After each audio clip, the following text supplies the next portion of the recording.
여러분, 우리는 근본 세월호 참사 사건으로 국가적인 큰 고난을 겪고 있습니다. 지금까지 나라가 겪었던 그 어떤 고난보다 아픈 고난을 겪고 있습니다. 이러한 고난의 이제 현실 속에서 여러 목소리들이 들려오고 있습니다. 자식을 잃은 말할 수 없는 슬픔으로 눈물 짓고 또 아파하고 또 절망하고 가슴을 찢는 이 가족들의 그 울부짖는 신음소리가 들려오고 있습니다. 여러분, 그들의 고통이 얼마나 클까요? 그들의 그 눈물을 기억하며 그 아픔에 함께 동참하고 울어주며 그들에게 조금이나마 위로가 되고자 하는 사랑의 소리도 들려오고 있습니다. 자녀들을 지켜주지 못한 부모의 못난 때문이라고, 학생들을 지켜주지 못한 어른들의 잘못 때문이라고 자기 가슴을 치며 애타하는 탄식의 신음소리도 들려오고 있습니다. 분노의 소리도 들려오고 있습니다. 어떻게 이런 일이 일어날 수 있냐? 이게 어떻게 정상이냐? 승객들을 배에 두고 어떻게 선장과 승무원들이 먼저 나올 수 있냐? 이 나라의 재난구조 현실이 이것밖에 안 되냐? 1분 1초가 급한데 정부는 대체 무엇을 하고 있냐? 분노의 소리가 들려오고 있습니다. 이런 가운데서도 온갖 유언비어를 만들어내며 인터넷과 SNS상에 퍼뜨리는, 그리하여 고통 가운데 있는 가족들과 국민들을 두 번 죽이는 거짓된 소리도 나오고 있습니다. 이러한 현실에서 자기 가슴을 치지 않고 사건의 책임을 다른 사람에게 돌리며 온통 심판만 하는 심판의 소리도 들려오고 있습니다. 더 어처구니 없는 것은 이러한 고난의 현실을 자신들의 정치적인 목적, 반정부 투쟁과 경제적인 목적, 돈벌이의 수단으로 이용하는 자들의 매매혀도 있습니다. 이런 걸 보고 있느라면 너무도 안타깝습니다. 이 세상에 답이 없구나 하는 그 마음에 한숨 소리만 나옵니다. 여러분, 이 모든 것이 고난의 정상입니다. 죽음의 권세가 우리에게 가져다주는 고난의 정상입니다. 그러한 고난 속에서 터져나오는 인간의 신음소리요, 탄식소리요, 한숨소리입니다. 여러분, 이러한 고난의 현실 속에서 우리들은 어떻게 해야 할까요? 세월은 약이다, 그렇게 여겨야 할까요? 이것도 지나가리라, 그렇게 여겨야 할까요? 이 세상 어디에도 인간이 겪는 이러한 죽음의 정상들을 해결할 능력도 없고 답도 안 보이고 어떻게 해야 될까요? 우리가 읽은 오늘 성경 말씀에서 이스라엘 백성은 큰 고통과 신음 가운데 있습니다. 그들은 낙심하고 절망하고 있습니다. 나라가 무너졌습니다. 큰 전쟁으로 수많은 사람들이 죽었고 예루살렘은 다 회파되었습니다.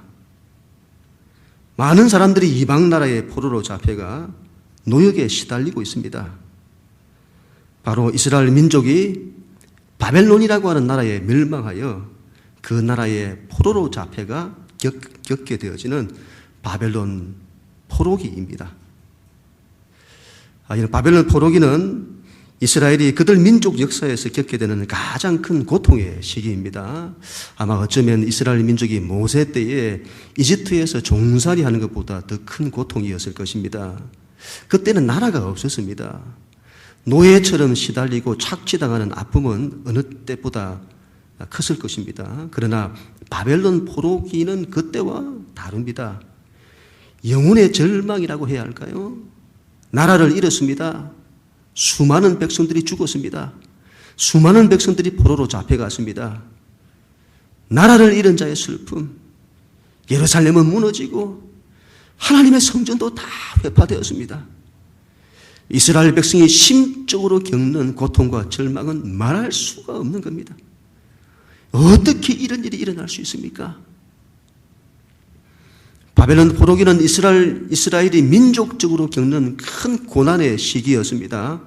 바벨론 포로기를 통해서 이스라엘 민족은 눈물이 마를 날이 없었고 좌절과 절망을 잊은 적이 없을 겁니다. 그들은 삶에서 기쁨의 노래를 잃었습니다. 노래할 수 없는 현실. 그러한 고난의 현실 속에서 신음소리들이 터져 나왔습니다. 대부분이 탄식하는 소리였습니다. 어찌하여 이런 일이 일어나냐? 어찌하여 이 민족이 이렇게 되었느냐? 어찌하여 나라가 멸망하였느냐? 이제 우리에게 무슨 소망이 있느냐? 그들 중에는 자기 가슴을 치는 자들이 있었습니다. 이 모든 것이 우리 때문입니다. 우리의 못남 때문입니다. 우리의 잘못입니다. 우리의 죄악 때문입니다. 그들 중에는 하나님께 항변하는 소리들도 있었습니다. 하나님이 살아계시냐? 하나님이 살아계시다면 어떻게 이런 일이 일어나냐?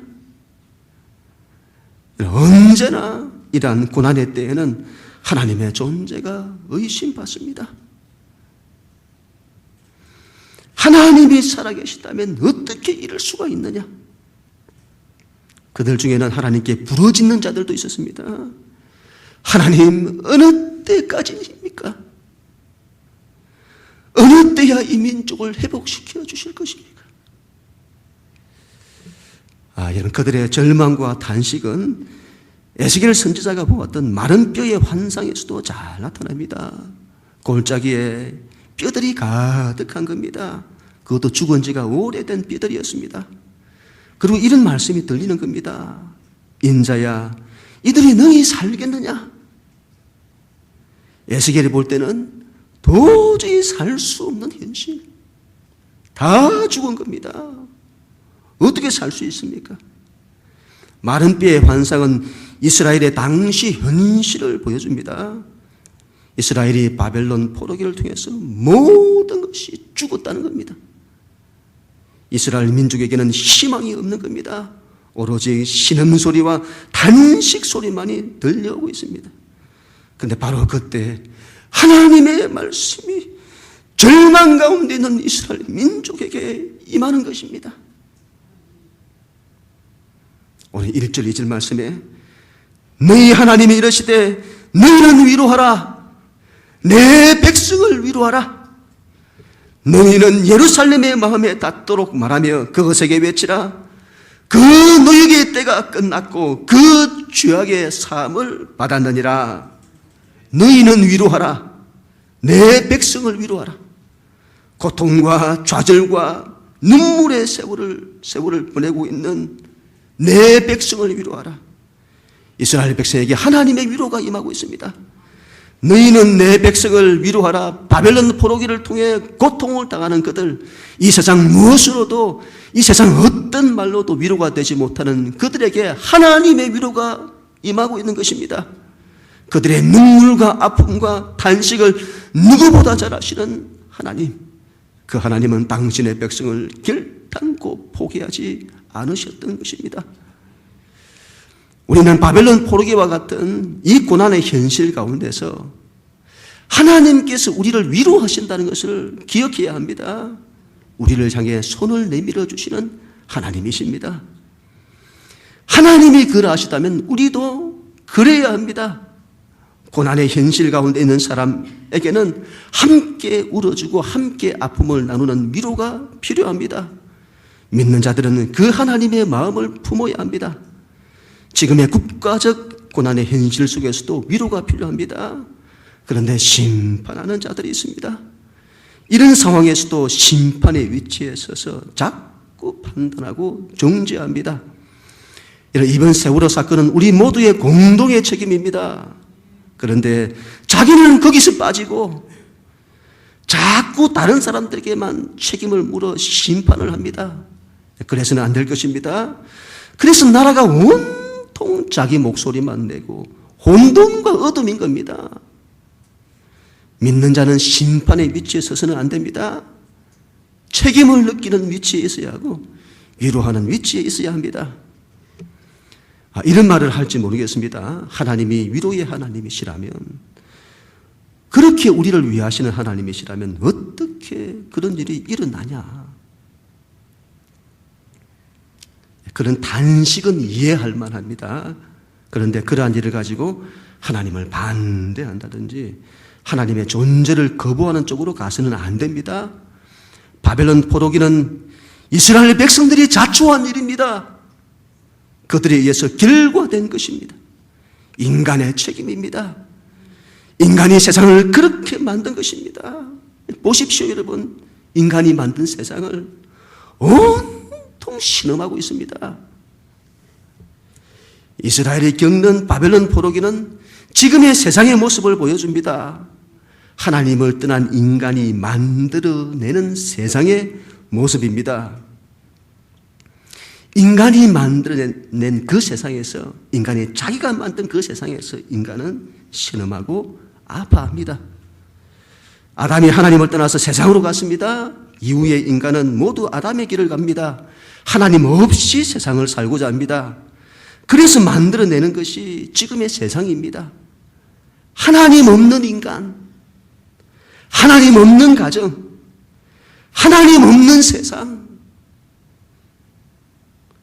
땅은 가시와 은근키를 만들어냅니다. 그리고는 우리의 인생을 찌르고 괴롭힙니다. 인간은 서로를 시기하고 질투하고 나중에는 살인까지 일어나고, 인간은 자기 성을 쌓고 자기 힘과 자기 능력으로 자기 성을 쌓아 자기 인생의 안전과 행복을 확보해야 하기 때문에 인간은 남들보다 더 많은 힘을 가져야 하고 더 많은 능력을 가져야 하고 더 많은 부를 가져야만 했습니다. 그러한 인간이 만든 세상이 이는 무엇입니까? 어떤 세상을 만들어내었습니까? 세상을 온통 싸움터로 만들었습니다. 세상은 생존 경쟁의 전쟁터입니다. 인간이 그 세상에서 무엇을 쌓아 올립니까? 바벨탑을 쌓아 올리는 거죠. 결국에는 무너질 그 바벨탑. 인간의 세상에서 무엇을 만들어내는지를 보십시오. 제가 지난주에 이런 신문 기사를 보았습니다. 제목이 아주 거창합니다.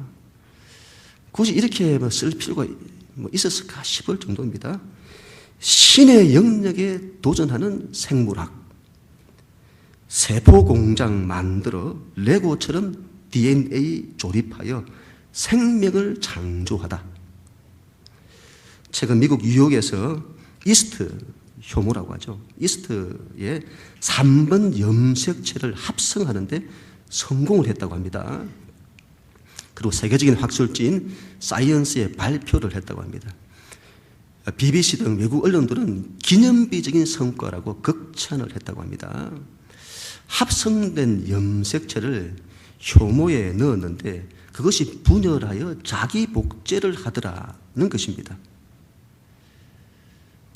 무슨 말인지 모르시겠죠? 저도 한참 들여다봤습니다. 이런 겁니다. 지금까지는 생물학의 관심이 이전에는 육종이었다고 합니다. 우량 형질을 가진 개체를 교배시켜서 품종을 개량하는 것을 말합니다. 그 대표적인 예가 초록색 키위 속을 노랗게 만든 골드 키위라고 합니다. 그런데 생물학이 좀 더 발달하더니 유전자 변형 생물체를 만드는 겁니다. 오래 저장해도 무르지 않는 토마토, 유전자 변형 콩, 옥수수 이런 것들을 만들어내는 겁니다. 그런데 이번에 나온 합성 생물학은 그것과는 비교가 안 된다는 겁니다. 합성 생물학은 인간을 창조주로 컴퓨터를 부모로 하는 새로운 기술이라고 합니다. 예를 들면 미원처럼 합성 원료를 만드는 겁니다. 합성 원료, 이런 원료를 만드는 겁니다. 이걸 조합을 하는 겁니다. 조합을 해서는 원하는 생명체를 만든다는 겁니다. 합성된 이 원료가 이스트에 넣었더니 자기 복제를 하더라는 거죠. 생명을 만들어내더라는 거죠. 바이오브릭이라고 하는 단체가 이것에 대한 정보를 제공하는데 이 이름이 참 희한합니다. 바이오브릭, 생명벽돌. 어디서 많이 들어본 말이죠. 바벨탑 당시 최고의 테크놀로지, 벽돌을 조립하는 기술. 이걸 가지고 원하는 건물들을 다 만드는 겁니다. 그와 같이 여러분, 바이오브릭, 생명벽돌, 이걸 조립한다는 거죠. 레고처럼 조립해서는 생명을 만들어낸다는 것입니다. 대체 인간이 무엇을 만들어내는지를 모르겠습니다. 세상이 어떻게 될지를 모르겠습니다. 왜 이런 연구를 할까요? 이런 연구 안 하면 안 될까요?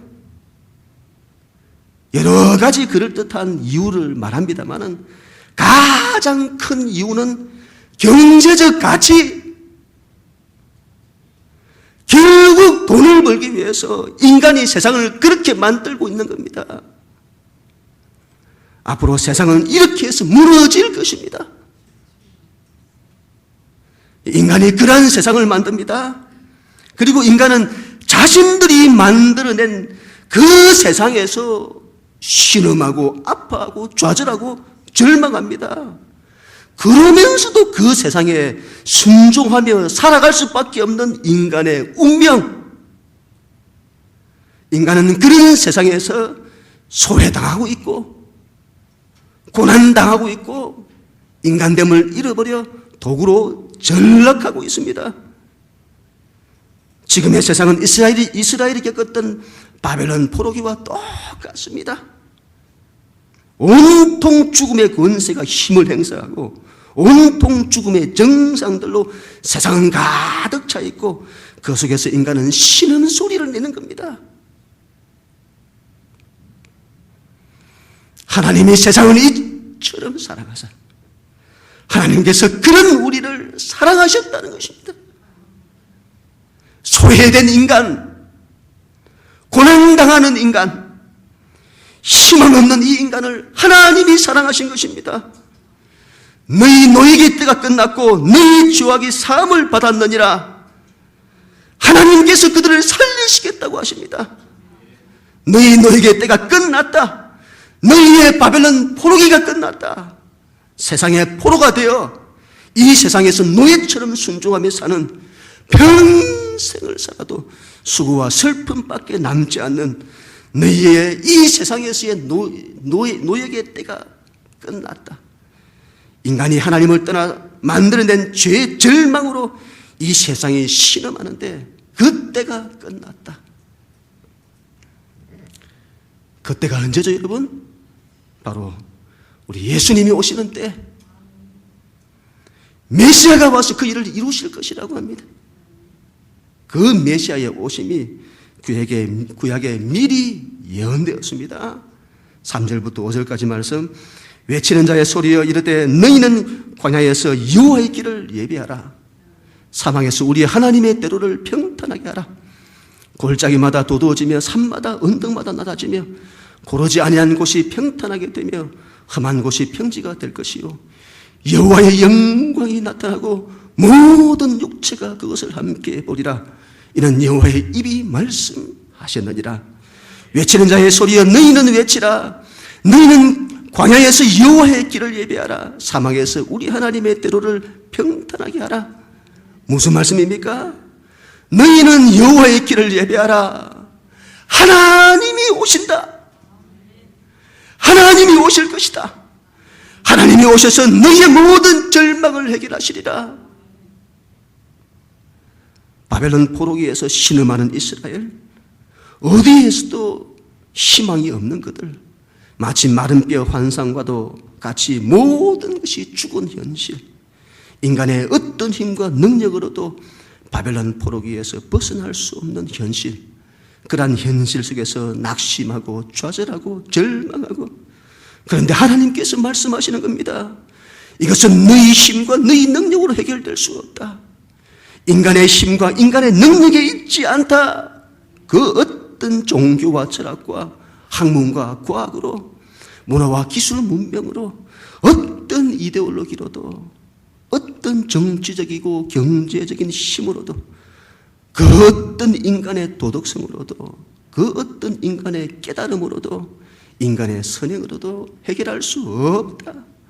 하나님이 오셔야만 한다. 하나님이 오셔야 되는 것이군요. 그 하나님이 오실 것이다. 너희는 그 길을 예비하라. 하나님이 오시는데 장애물이 있다고 합니다. 그래서 말씀하십니다. 그분이 오시는 길을 평탄케 하라.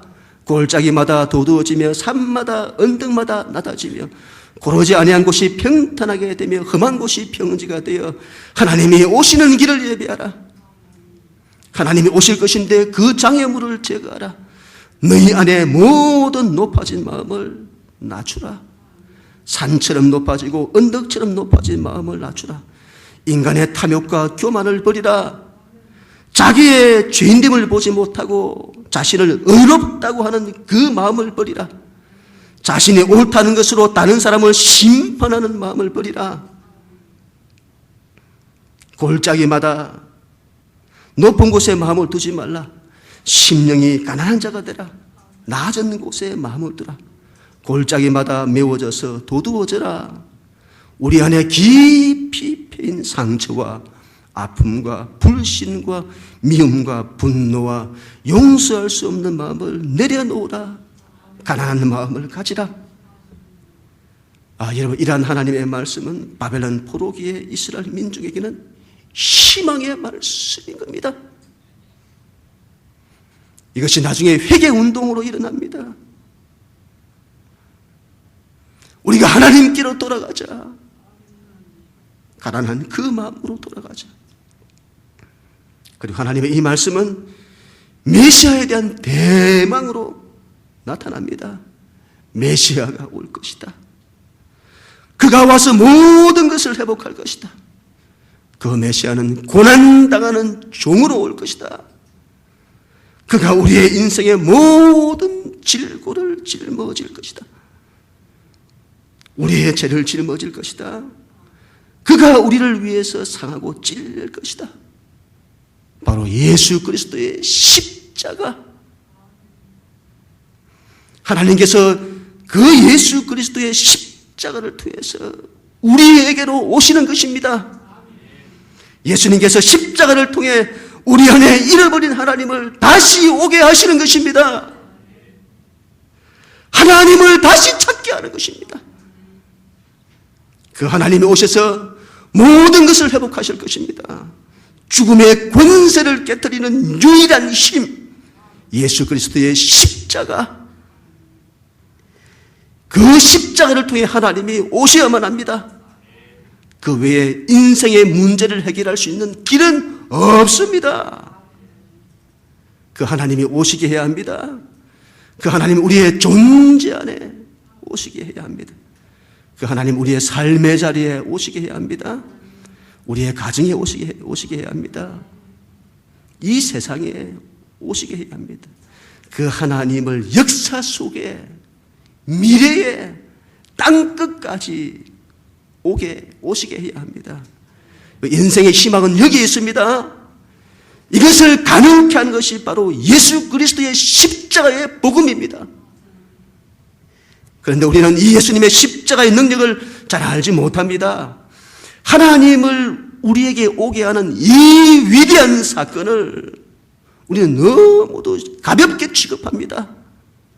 우리 하나님께서 역사를 통해서 이루시고자 했던 가장 큰 일, 우리 하나님의 꿈과 비전, 우리 예수님이 사명으로 여기시고 그 한 가지에 집중하셨던 그 일, 바로 십자가, 모든 것을 살리는 부활의 능력, 십자가.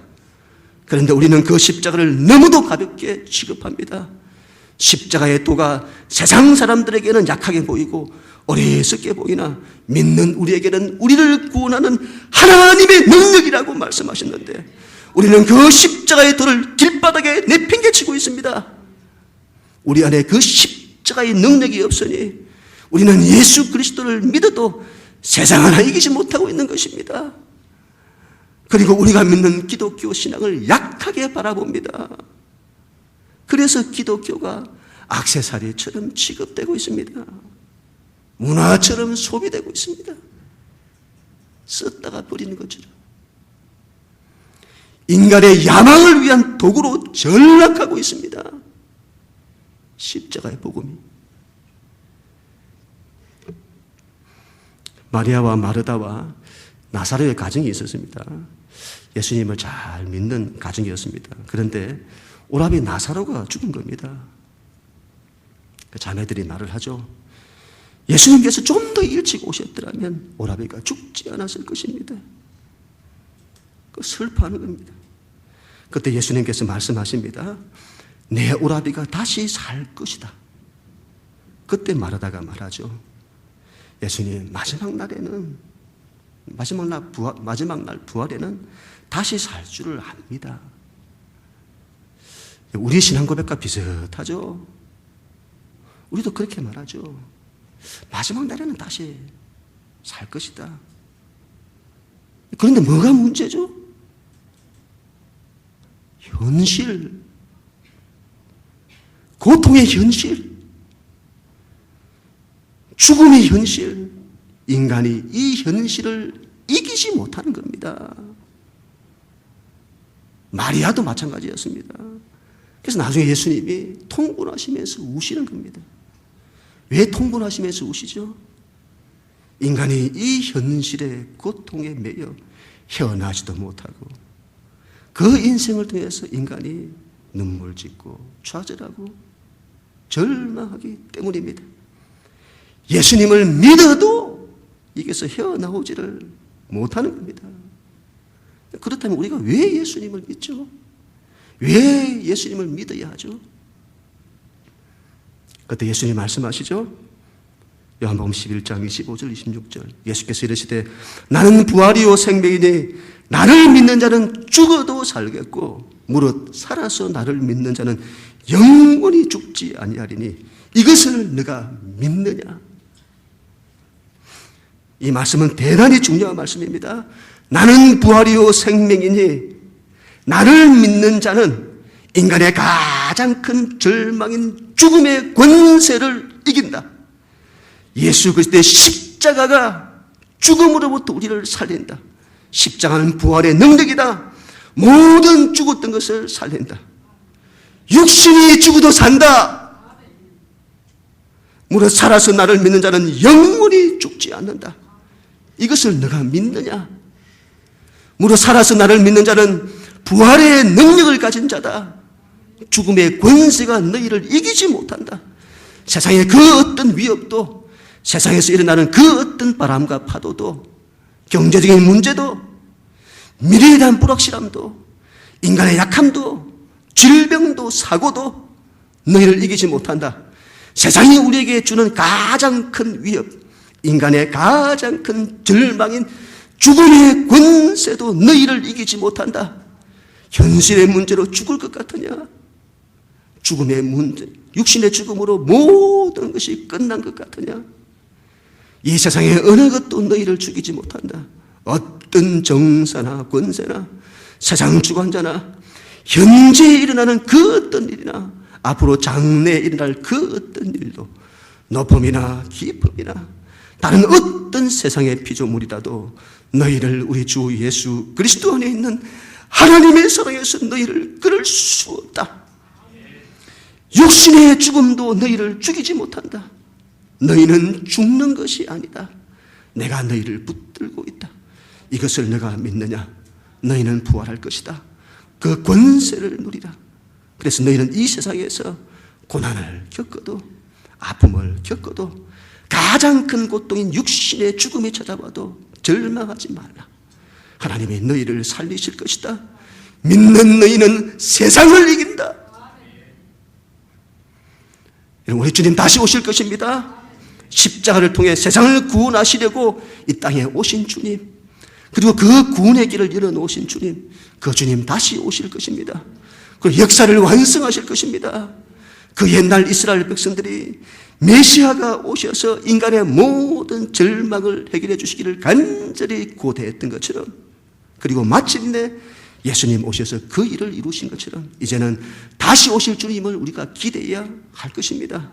그 주님께서 십자가를 통해서 이루신 하나님의 이 엄청난 사건, 우리가 그 시대를 살고 있는 겁니다.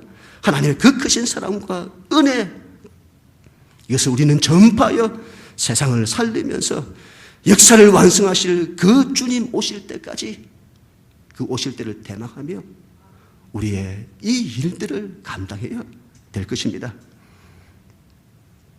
계시록 22장에서 이렇게 말씀하십니다.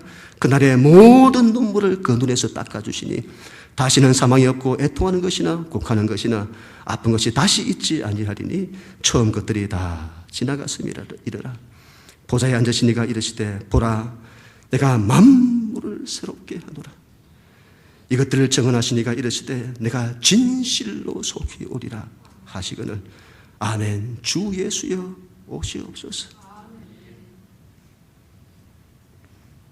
우리는 주님 다시 오실 그때까지 우리가 믿는 이 신앙 붙들고 이 현실 속에서, 우리가 발을 딛고 있는 이 현실 속에서 믿음의 싸움을 싸워내야 할 것입니다. 신학자들이 이렇게 표현을 하더군요. D-Day와 V-Day. D-Day라고 하는 것은 Decision Day를 말하고, V-Day는 Victory Day라고 합니다. 1944년 6월 프랑스의 노르망디 상륙작전으로 2차 세계대전은 연합군의 승리로 결판이 났습니다. 이것을 D-Day, 승리가 결판난 날. 그러나 전쟁이 끝난 것이 아니고 연합군의 독일군에 대한 소탕작전이 거의 1년간이나 더 계속되다가 1945년 5월 8일 베를린을 함락하고 독일이 정식으로 항복함으로 연합군은 승리하고 전쟁은 끝나게 됩니다. 이것을 V-Day, Victory Day. 예수님의 십자가와 부활로 이미 사단의 권세와 죽음의 권세는 그 힘을 잃고 땅에서 떨어졌습니다. D-Day. 승리가 결판이 났습니다. 그러나 아직 완성된 것이 아닙니다. 예수님 다시 오시는 재림 때가 되면 모든 사단과 죽음의 권세들이 완전히 멸하는 승리의 날이 올 것입니다. V-Day. 그때까지 우리는 이 세상에서 신앙의 싸움을 계속 싸워야 합니다. 때로는 세상이 우리를 위협하고 이전보다 더 크게 위협하며 발악할지도 모르겠습니다. 여러분, 시대가 점점 어려워지고 있습니다. 세상이 어디로 갈지 모르겠습니다. 그런 세상의 반대 속에서 우리는 고난을 겪기도 하고 아픔을 겪기도 합니다. 그러나 우리의 싸움은 승리가 보장된 싸움입니다. 역사의 마지막은 하나님의 나라가 반드시 승리하게 될 것입니다. 그래서 바울 사도가 이렇게 말하는 겁니다. 고린도전서 15장에 사망한 너희 승리가 어디 있느냐? 사망한 너가 쏘는 것이 어디 있느냐? 사망이 쏘는 것은 죄요, 죄의 권능은 율법이라. 우리 주 예수 그리스도로 말미암아 우리에게 승리를 주시는 하나님께 감사하노니 그러므로 내 사랑하는 형제들아 견실하며 흔들리지 말며 항상 주의 일에 더욱 힘쓰는 자들이 되라. 이는 너희 수고가 주 안에서 헛되지 않은 줄을 알미라. 제가 신문에서 이런 칼럼을 보았습니다. 글을 쓰신 분이 친구로부터 메일을 받았다고 합니다. 정약용 선생의 글이었다고 합니다. 제목이 4살 된 아들이 죽어도 그렇게 슬펐는데,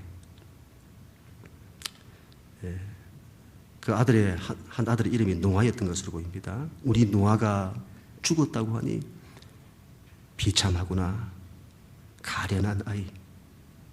그렇게 다산의 편지가 시작이 된다고 합니다.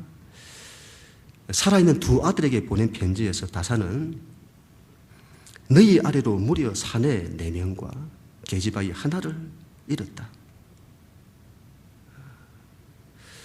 그 중 하나는 낳은 지 열흘 남짓한 때 죽어서 그 얼굴조차 기억 못하겠고, 나머지 4아이는 3살 때여서 한참 재롱을 피우다가 죽었다. 천리길 귀양지에서 자식이 죽었다는 소식을 접한 다사는 피를 토하는 슬픔을 이렇게 적었다고 합니다. 생사고락의 이치를 조금은 깨달았다는 나의 애달픔이 이러할진데 하물며 아이를 품속에서 꺼내어 흙구덩이 속에 집어넣어야 했던 너의 어머니의 슬픔이여 어찌 헤아리랴. 질병으로 죽어간 어린 아들의 죽음에도 다사는 그렇게 슬퍼했거늘 다 키운 자식들을 한순간에 없어져 버린 세월호 부모들의 심정, 도대체 어떤 방법으로 누가 그들을 위로해 줄 수 있을까? 그 사이에 여러분, 또 다른 친구에게서 메시지를 받았다고 합니다. 세월호 참사로 실종된 K 학생의 아버지가 쓴 짧은 글이었다고 합니다. 자식을 잃은 아이의 이 부모로서 피를 토하는 슬픔을 지난 시간 동안에 겪고 난 이후에 이런 글을 남겼다고 합니다. 제목은 그리 아니하실지라도. 하나님을 향해 쓴 기도라고 합니다.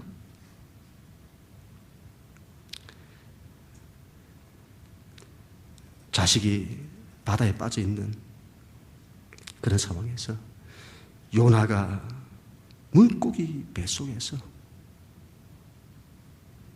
하나님의 계획을 깨닫고 회개하고 나온 것처럼 그 아이가 돌아와도 감사하고, 그리 아니하실지라도 그 아이가 하나님의 자녀로서 구원받은 것에 하나님 감사합니다. 이 메시지를 받은 이분은 가슴이 찡했다고 합니다. 돌아와도 감사하고 그리하지 아니하실지라도 감사합니다. 어떻게 이런 기도를 할 수 있을까 궁금했다고 합니다. 죽음의 권세를 이기는 예수 그리스도의 십자가가 우리에게 가져다 주는 부활의 능력 때문입니다. 나를 믿는 자는 죽어도 산다.